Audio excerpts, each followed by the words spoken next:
할렐루야. 오늘 우리가 함께 부를 찬송은 찬송가 490장 주여 지난밤 내 꿈에입니다. 이 시간 함께 1절로 하나님을 찬양하며 나아가겠습니다.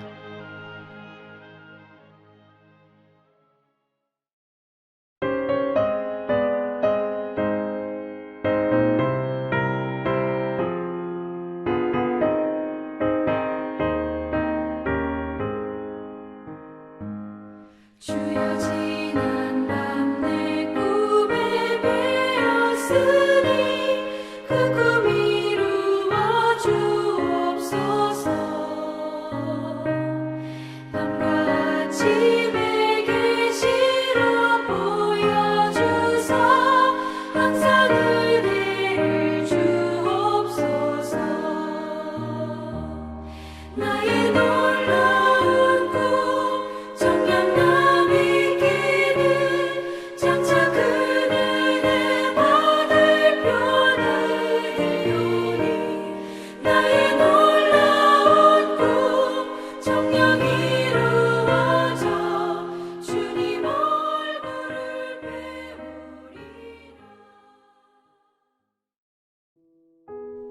오늘 하나님이 우리에게 주시는 말씀은 사사기 13장 15절로 25절입니다. 마노아가 여호와의 사자에게 말하되 구하옵나니 당신은 우리에게 머물러서 우리가 당신을 위하여 염소 새끼 하나를 준비하게 하소서 하니 여호와의 사자가 마노아에게 이르되 네가 비록 나를 머물게 하나 내가 네 음식을 먹지 아니하리라.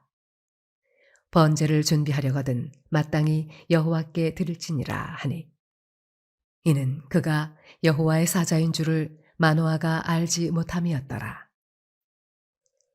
마노아가 또 여호와의 사자에게 말하되 당신의 이름이 무엇이니이까?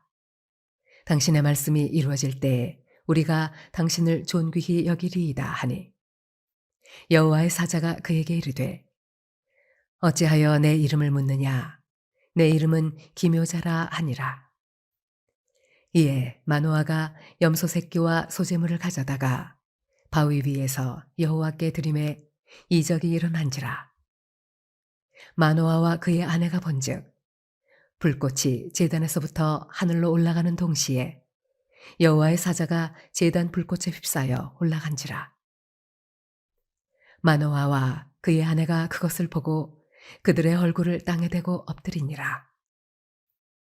여호와의 사자가 마노아와 그의 아내에게 다시 나타나지 아니하니 마노아가 그제야 그가 여호와의 사자인 줄 알고 그의 아내에게 이르되 우리가 하나님을 보았으니 반드시 죽으리로다 하니 그의 아내가 그에게 이르되 여호와께서 우리를 죽이려 하셨더라면 우리 손에서 번제와 소제를 받지 아니하셨을 것이요 이 모든 일을 보이지 아니하셨을 것이며 이제 이런 말씀도 우리에게 이르지 아니하셨으리이다 하였더라.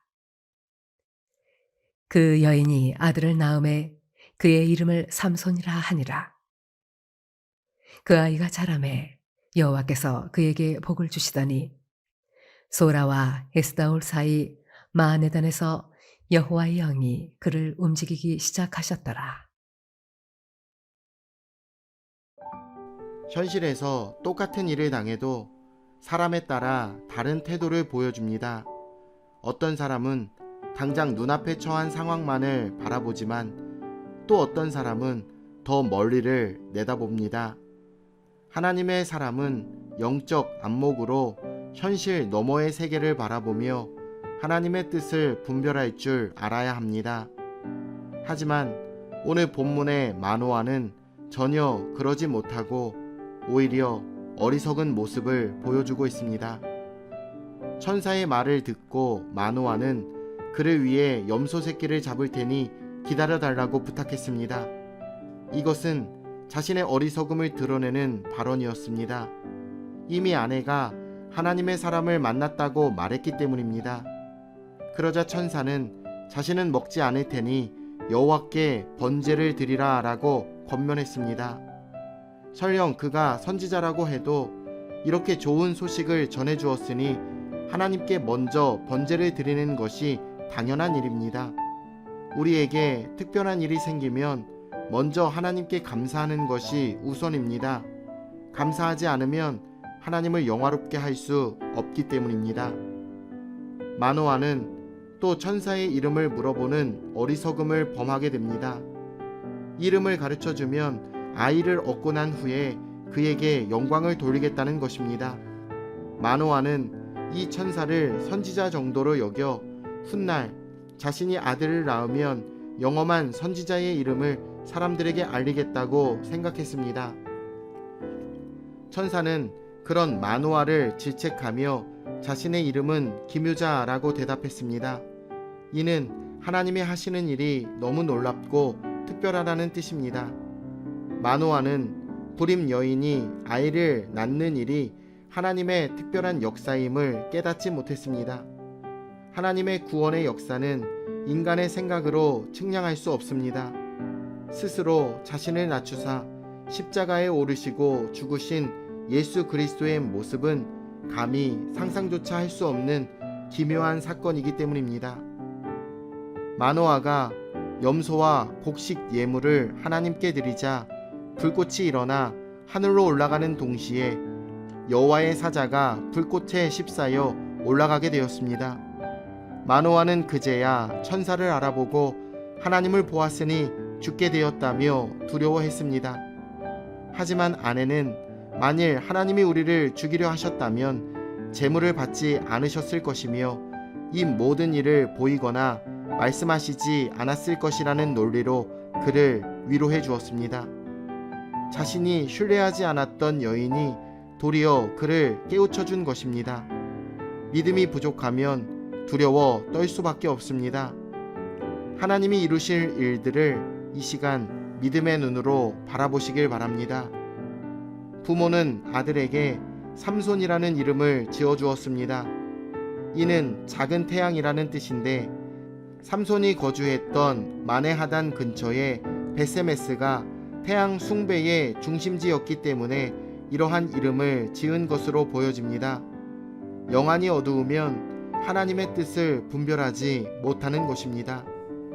하지만 그럼에도 하나님은 그 아이에게 복을 주셨습니다. 아이가 자라서 마하네단에 있을 때 여호와의 영이 처음으로 그에게 임하게 되었습니다. 성령님이 그를 움직이시기 시작하신 것입니다. 패역한 이스라엘을 위해 하나님은 새로운 구원의 역사를 시작하십니다. 성령님이 우리에게 역사하시면 과거에 없던 새로운 파동이 일어나게 될 것입니다. 삼손은 분명 이스라엘을 구원하기 위해 하나님이 선택한 특별한 사람입니다. 하지만 그의 부모는 하나님의 기묘한 역사를 깨닫지 못했습니다. 오늘날 이 세상 역시 구원의 비밀을 알지 못합니다. 하나님의 구원은 우리의 생각과 달리 깊고 신비한 방식으로 이루어지기 때문입니다. 이 모든 하나님의 구원의 능력을 깨닫도록 성령님이 친히 역사하시길 기도하는 사랑하는 금천중앙 침례교회 모든 성도님들 되시길 예수님의 이름으로 축원합니다. 내일 뵙겠습니다.